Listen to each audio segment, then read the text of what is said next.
Kak, Gimana Cuk? ngopi Kak, ini mau balik kerja ngopi dulu ya biar lebih menikmati hari Kak. Iya Cuk, nikmati ya. Ya nikmat Kak. Kak, tau nggak ini ada berita yang cukup oke di Indonesia bahwa swasembada beras, swasembada pangan akan tercapai karena di tahun ini pemerintah Indonesia mampu memproduksi beras sebanyak 34 juta ton beras lebih di secara nasional Kak ya. Iya, sedangkan itu Cuk, ada surplus 3 juta beras ton di tahun ini Cuk. Iya, ada 3 jutaan ton yang surplus di tahun ini Kak ya. Tapi juga cukup sedih ketika ada beberapa kabar yang menyebutkan bahwa meskipun beras kita sangat melimpah, bahkan dibaca lagi tanggal 19 November Rebu ini kayak pemerintah memastikan untuk mencabut izin impor beras dari luar negeri Kak ya. Iya, ini adalah hal yang sangat baik dan juga bicara di negara kita nih.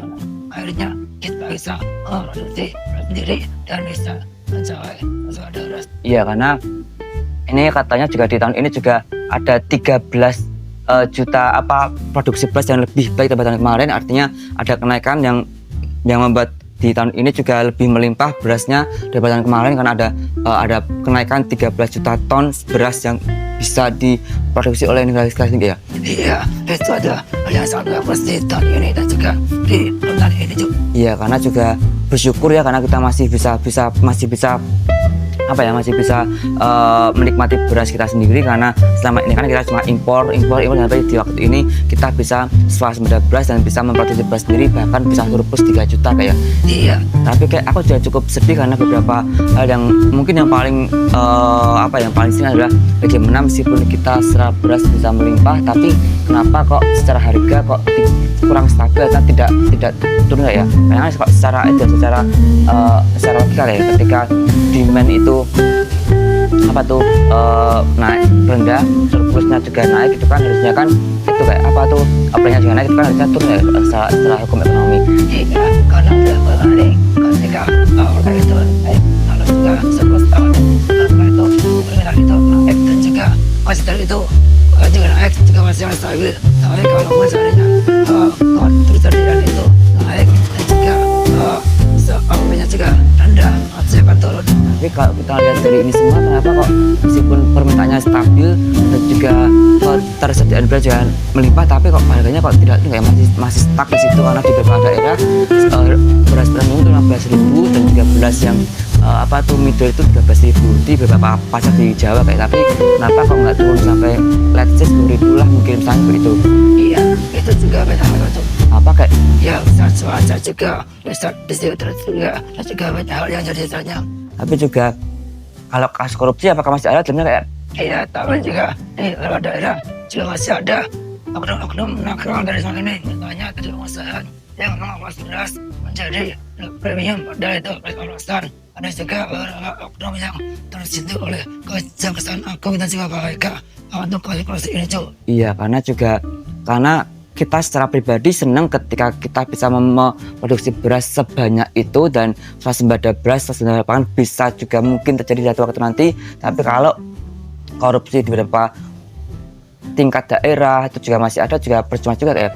Iya, jadi ya ini harus dimanfaatkan dengan benar karena ini beras ini juga sesuatu yang sangat keren di negara kita Cuk. Iya, karena selain itu juga selain harganya juga stabil tidak menurun dan at least lah stabil dulu nggak naik karena menurut Amran Sulaiman sebagai Menteri Pertanian itu sudah mengatakan untuk ketersediaan beras kita sampai Natal tahun baru semua tercukupi bahkan surplus 3 juta itu bagus banget. Tetapi yang kita harapkan bukan cuma ketersediaan tapi juga harga yang lebih stabil bahkan bisa turun kayak ya. Iya. Apakah itu bisa kayak kalau misalnya harga kita bisa turun nggak? Bisa Cuk. Yang penting ada hal yang bisa dipersiapkan oleh pemerintah dan juga ada kolaborasi